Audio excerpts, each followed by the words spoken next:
Renungi baik-baik sabda Nabi SAW diriwayatkan oleh sahabat yang mulia Ad-Dahhak ibn Qais radhiyallahu anhu yang berbunyi, Inna Allah tabaraka wa ta'ala yaqul, sesungguhnya Allah yang maha berkah dan maha tinggi berfirman, Ana khairu syarikin, aku adalah sebaik-baik sekutu. Faman asyraka ma'i syarikan fahuwa li syariki. Siapa yang coba mempartnerkan aku dengan sekutu, maka aku akan berikan semua untuk sekutuku itu. Lalu Nabi SAW mengatakan, Ya ayyuhan nas, akhlisu a'malakum. Wahai sekalian manusia, oleh karena itu ikhlaskan. Artinya murnikan hanya untuk Allah saja. Fa inna Allah tabaraka wa ta'ala la yakbalu minal amali illa ma khalusa lahu. Karena Allah tidak akan pernah menerima, nggak ada nilainya, nggak ada balasannya, baik di dunia maupun di akhirat, kecuali yang ikhlas karenanya. Wala taqulu, dan jangan pernah kalian ucapkan, hadhihi lillahi walirrahim, ini untuk Allah dan untuk kerabat-kerabatku. Fa innaha lirrahim, karena itu akan untuk kerabat kalian. Misal contoh, kita silaturahim ke rumah keluarga. Lalu kita katakan, saya datang ke sini karena Allah perintahkan dan karena kalian. Bahasa karena kalian ini sudah cukup untuk hilang pahala silaturahim itu. Harus murni karena Allah. Nggak ada hubungannya.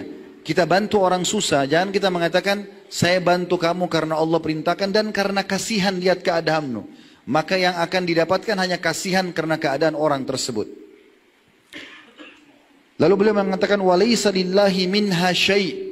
Kata Nabi SAW, karena Allah tidak akan menilai buat Allah sedikit pun dari apa yang dikerjakan tadi.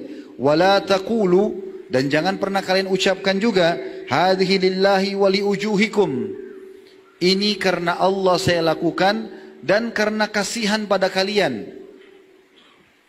Fa innaha liujuhikum, karena itu nanti hanya untuk mencari nama kalian saja.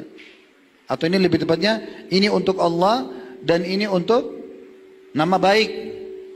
Maka kata Nabi SAW, itu hanya untuk nama baik kalian. Walaysa lillahi minha syai', dan tidak akan dinilai oleh Allah sedikit pun.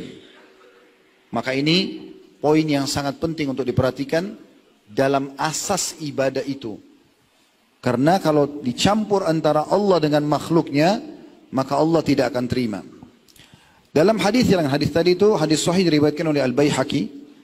Hadis yang lain Abu Umamah radhiyallahu anhu meriwayatkan, dia berkata, Ja'a rajulun ila Rasulillah sallallahu alaihi wasallam faqal, telah datang seseorang kepada Rasulullah SAW, lalu orang itu berkata, Ara'aita rajulan gaza yaltamisul ajra wadh-dhikra.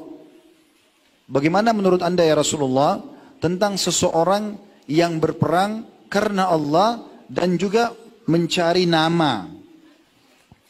Dia ingin reputasi, ya. Maka Rasulullah SAW bersabda, orang itu mengatakan, malahu, dapat apa orang itu? Faqala Rasulullah SAW, la syai'a lahu, dia tidak akan dapat sedikit pun pahala. Fa'adaha thalatha miraran, atau mirar. Orang itu mengulangi sampai 3 kali, ya Rasulullah, berperang, ya, meninggalkan keluarga, meninggalkan harta, karena Allah dan juga supaya harum namanya. Nabi SAW mengatakan tidak ada apa-apanya. Sampai 3 kali. Wa yaqulu Rasulullah SAW, kemudian Nabi SAW bersabda setelah 3 kali dia jelaskan, la syai'a lahu, tidak ada sedikit pun untuknya. Thumma qala, lalu beliau berkata, Inna Allah azza wa jalla la yakbalu minal amali illa ma kana lahu khalisan wa butughiya bihi wajhu. Sesungguhnya Allah tidak akan pernah menerima amal kecuali yang betul-betul tulus karena berharap balasan dari Allah, baru bisa diterima. Bayangkan pekah sekali ya. Jadi kalau silaturahim keluarga karena Allah yang perintahkan, gak ada hubungannya sama kerabat kita. Seorang suami baik sama istrinya karena Allah yang perintahkan baik pada istrinya. Istri baik sama suaminya karena Allah yang perintahkan.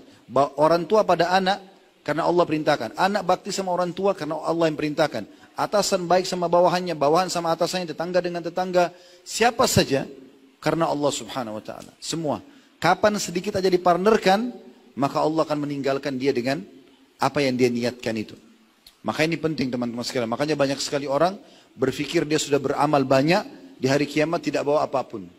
Karena semuanya dicampurkan antara Allah dengan makhluknya. Jadi harus hati-hati.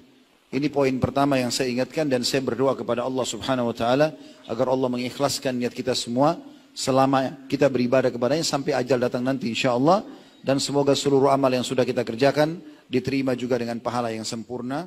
Allahumma amin.